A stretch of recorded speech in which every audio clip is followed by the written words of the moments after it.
बार मुस्कुरा दो। आदिल और कायनात की रोमांटिक एंड इमोशनल स्टोरी की तरह। अगर आपको मेरी कहानी पसंद आए तो लाइक कीजिए, कमेंट कीजिए, शेयर कीजिए और चैनल को सब्सक्राइब करना ना भूलिए। तो अब तक आपने देखा कि आदिल ने कायनात को शादी के लिए प्रपोज़ किया था और आदिल कायनात से अपने प्रपोज़ल का जवाब मांग रहा था। तो चलिए देखते हैं अब कायनात का क्या जवाब होगा। कायनात सोचों के भंवर में डूबी हुई थी। कायनात, तुमने मेरी बात का जवाब नहीं दिया। आदिल बड़ी बेकरारी से जवाब मांग रहा था। कायनात उसी को देख रही थी। प्लीज़ कायनात, मेरी बात का जवाब दो। आदिल बड़ी बेकरारी से जवाब मांग रहा था। कायनात उसी को देख रही थी। प्लीज़ कायनात, मेरी बात का जवाब दो। कायनात उसके जवाब के लिए अल्फाज ढूंढते हुए बोली, मैं आपसे शादी नहीं कर सकती। फिर क्यों नहीं कर सकती? मुझ में ऐसी क्या कमी है? क्या मैं अनपढ़ हूँ, बदसूरत हूँ या गरीब हूँ? नहीं, ऐसी कोई बात नहीं है। अगर मोहब्बत सच्ची हो तो इंसान इन सब बातों की परवाह नहीं करता। रही कमी की बात, कमी तुम में नहीं मुझ में है। मैं किसी से शादी नहीं कर सकती, ना मैं किसी की हो सकती हूँ। क्यों नहीं हो सकती तुम किसी की? आदिल की आवाज़ में बेचारगी थी, क्योंकि मैं पहले ही किसी की हो चुकी हूँ। कायनात वहाँ से जाने लगी। कायनात, मेरी बात तो सुनो प्लीज़ कायनात। आदिल उसकी राह में खड़ा था। ना ही मुझे अब कोई बात कहनी है, ना ही तुम्हारी कुछ बात सुननी है। ये कहकर कायनात वहाँ से चली गई। आदिल उसे जाते देखता रहा। दिल कह उठा, शिमरोज़ तुम बहुत खुशनसीब थे जो ऐसी मोहब्बत तुम्हें मिली। कायनात की मोहब्बत पर तो फरिश्ते भी सजदा करते होंगे। आदिल वापस हॉस्टल लौट गया। वो अपने बेड पर लेट गया था। उसे फिर कायनात की सोचों ने उसे घेर लिया था। कायनात, अगर तुम शिमरोज़ को इस शिद्दत से मोहब्बत करती हो तो मैं भी तुमसे मोहब्बत करता हूँ, इबादत की हद तक। आदिल, आदिल। फैज़ की आवाज़ पर आदिल एकदम चौंका था। क्या सोच रहा है? कब से पुकार रहा हूँ। कुछ भी तो नहीं सोच रहा। आदिल उठते हुए बोला, हाँ ये तो बताओ, कायनात से क्या बात हुई? फैज़ आदिल से पूछ रहा था। फैज़ के चेहरे पर शौकी भरी मुस्कुराहट थी। मैंने उसे शादी के लिए प्रपोज़ किया, लेकिन उसने साफ इनकार कर दिया। मेरी बात तो छोड़ो, ये बताओ तुम कहाँ गायब हो गए थे? और तुम्हारे जाने के बाद रूही भी वहाँ से चली गई थी। ये तुम दोनों की मिली भगत तो नहीं थी? हाँ, ये हम दोनों की ही प्लानिंग थी। अच्छा जनाब, सुबह तो बड़े ड्रामे कर रहे थे उठने में। अरे यार, तुम जानते हो, जब तक तुम नहीं उठाते ऐसा लगता ही नहीं कि सुबह हो गई है। और हम दोनों ने इसलिए तुम दोनों को अकेला छोड़ा था कि कुछ बात हो सके। क्यों झूठ बोल रहे हो? बात खुद को करनी थी रूही से और इल्ज़ाम मुझे दे रहे हो। आदिल ने मुस्कुराते हुए कहा। फैज़ भी खिलखिलाकर हंसने लगा। आज संडे का दिन था, इसीलिए रूही और कायनात ने मार्केट से कुछ ज़रूरत की चीज़ें खरीदने की सोची। इसीलिए दोनों मार्केट गई थी। कायनात चीज़ें लेने लगी थी और रूही कुछ ड्रेस देख रही थी। अभी तुम यहाँ? हाँ, वो पेस्ट और साबुन ख़त्म हो गया था, सोचा कि मार्केट से ले आते हैं।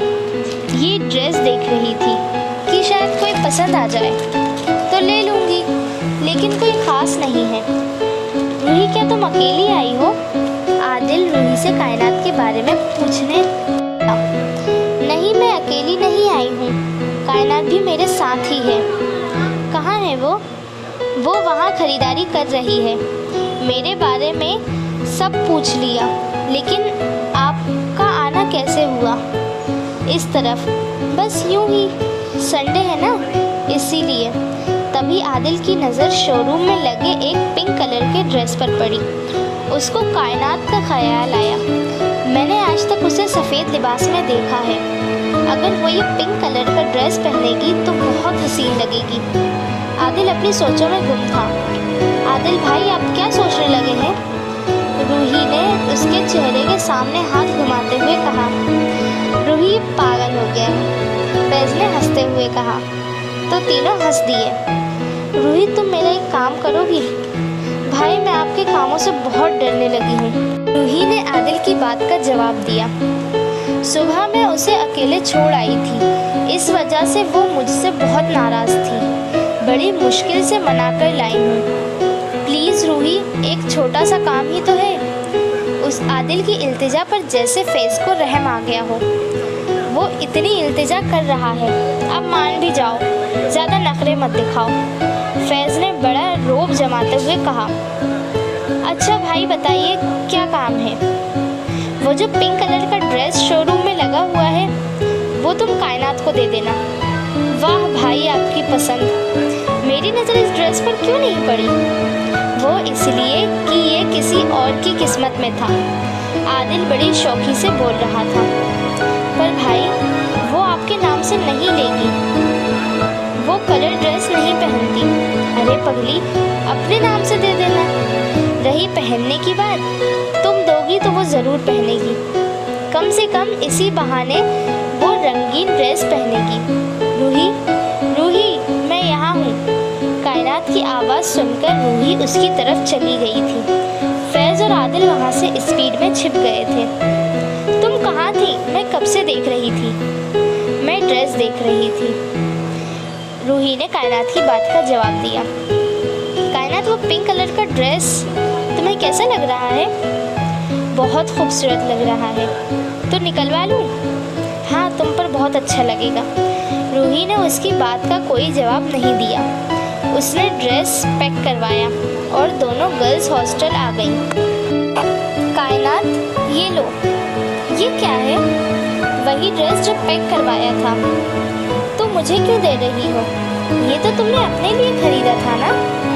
नहीं, ये मैंने तुम्हारे लिए खरीदा था। रूही ने बड़े प्यार से ड्रेस का पैकेट उसके हाथ में थमाते हुए कहा।